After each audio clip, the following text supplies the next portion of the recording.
Federalist number 16, the same subject continued, by Alexander Hamilton.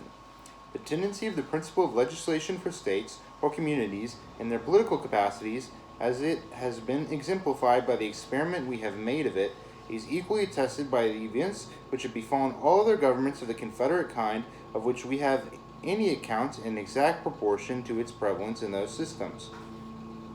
The confirmations of this fact will be worthy of a distinction and a particular examination. I shall content myself with barely observing here that of all the confederacies of antiquity which history has handed down to us, the Lycian and Achaean leagues, as far as there remain vestiges of them, appear to have been most free from the fetters of that mistaken principle, and were accordingly those which have the best deserved and have most liberally received the applauding suffrages of political writers. This exceptionable principle may as truly as emphatically be styled the parent of anarchy. It has been seen that delinquencies in the members of the Union are its natural and necessary offspring, and that whenever they happen, the only constitutional remedy is force, and the immediate effect is of the use of it, civil war. It remains to inquire how far so odious an engine of government in its application to us would even be capable of answering its end. If there should not be a large army constantly at the disposal of the national government, it would either not be able to employ force at all, or, when this could be done, it would amount to a war between different parts of the Confederacy concerning the infractions of a league in which the strongest combination would be most likely to prevail, whether it consisted of those who supported or of those who resisted the general authority. It would rarely happen that the delinquency to be redressed could be confined to a single member, and if there were more than one who had neglected their duty, similarity of situation would induce them to unite for common defense. Independent of this motive of sympathy, if a large and influential state should happen to be the aggressing member, it would commonly have weight enough with its neighbors to win over some of them as associates to its cause. Specious arguments of danger to the general liberty could easily be contrived. Plausible excuses for the deficiencies of the party could without difficulty be invented to alarm the apprehensions, inflame the passions, and conciliate the goodwill even of those states which were not chargeable with any violation or omission of duty. This would be the more likely to take place, as the delinquencies of the larger members might be expected sometimes to proceed from an ambitious premeditation in their rulers, with a view to getting rid of all external control upon their designs of personal aggrandizement. The better to effect which it is presumable they would tamper beforehand with leading individuals in the adjacent states. If associates could not be found at home, recourse would be had to the aid of foreign powers, who would seldom be disinclined to encouraging the dissensions of a confederacy from the firm union of which they had so much to fear. When the sword is once drawn, the passions of men observe no bounds of moderation. The suggestions of wounded pride, the instigations of irritated resentment, would be apt to carry the states against which the arms of the Union were exerted to any extremes necessary to avenge the affront or avoid the disgrace of submission. The first war of this kind would probably terminate in a dissolution of the Union. This may be considered as the violent death of the Confederacy. Its more natural death is what we now seem to be on the point of experiencing. If the federal system be not speedily renovated in a more substantial form. It is not probable, considering the genius of this country, that the complying states would often be inclined to support the authority of the Union by engaging in a war against the non-complying states. They would always be more ready to pursue the milder course of putting themselves upon an equal footing with the delinquent members by an imitation of their example.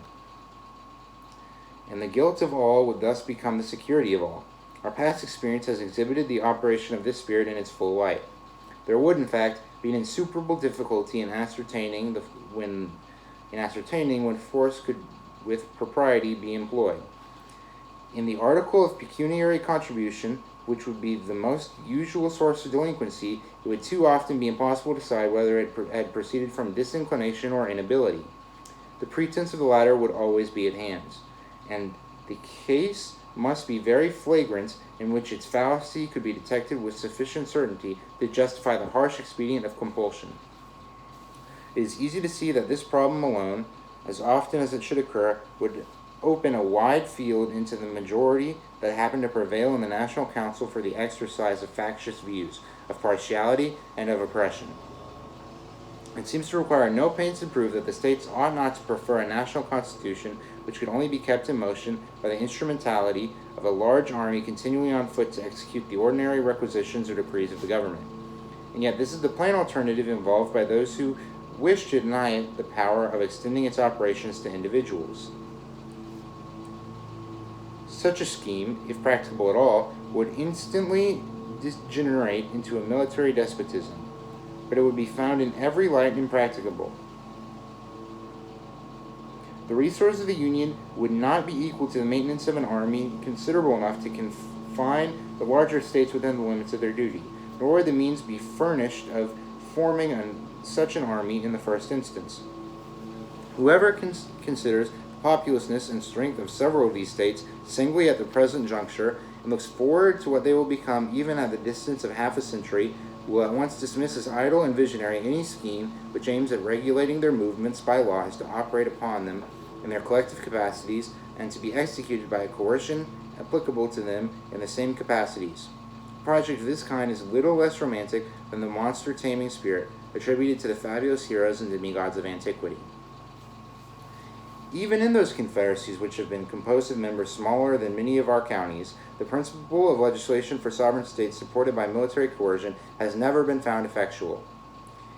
It has rarely been attempted to be employed but against the weaker members, and in most instances attempts to coerce the refractory and disobedient have been the signals of bloody wars in which one half of the confederacy has displayed its banners against the other half.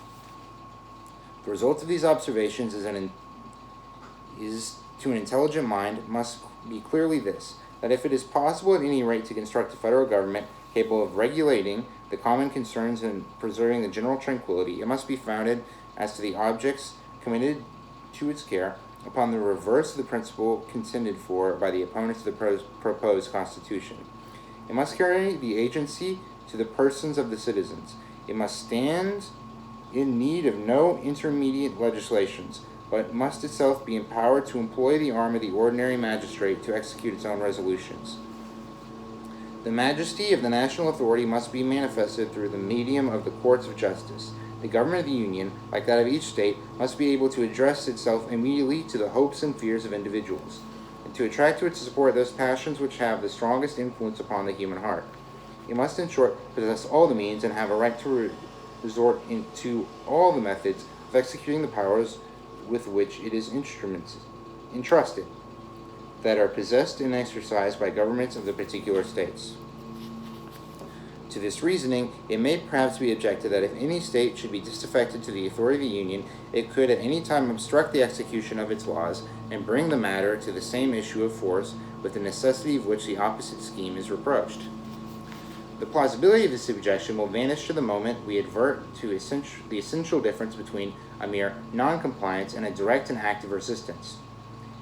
If the interposition of the state legislatures be necessary to give effect to a measure of the Union, they have only not to act or to act evasively, and the measure is defeated.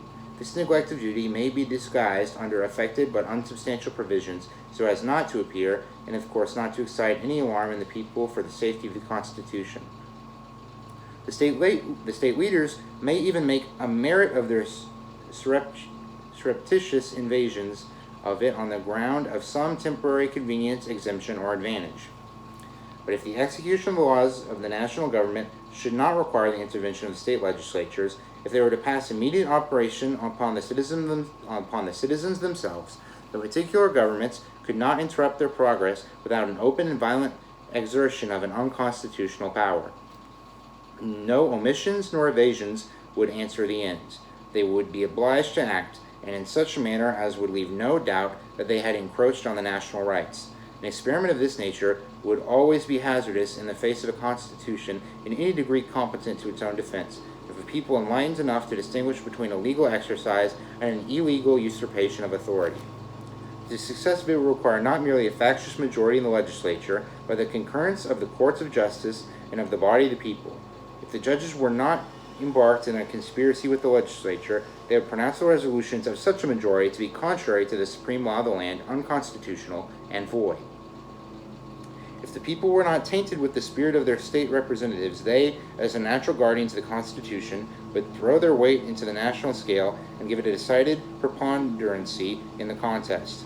Attempts of this kind would not often be made with levity or rashness, because they could seldom be made without danger to the authors, unless in cases of a tyrannical exercise of the federal authority. In opposition to the national government, if opposition to the national government should arise from the disorderly conduct of refractory or seditious individuals, it could be overcome by the same means which are daily employed against the same evil under the state governments. The magistracy, being equally the ministers of the law of the land, from whatever source they may emanate, would doubtless be as ready to guard the national as the local regulations from the inroads of private licentiousness. As those partial commotions and insurrections which sometimes disquiet society from the intrigues of an inconsiderable faction, or from sudden or occasional ill humors that do not infect the great body of the community, the general government could command more extensive resources for the suppression of disturbances of that kind than would be in the power of any single member. And as to those mortal feuds which in certain conjunctures spread conflagration through a whole nation, or through a very large proportion of it, proceeding either from weighty causes of discontent given by the government, or from the contagion of some violent popular paroxysm, they do not fall within any ordinary rules of calculation. When they happen, they commonly amount to revolutions and dismemberments of empire. No form of government can always either avoid or control them. It is in vain to hope to guard against events too mighty for human foresight or precaution, and it would be idle to object to a government because it could not perform impossibilities. Publius.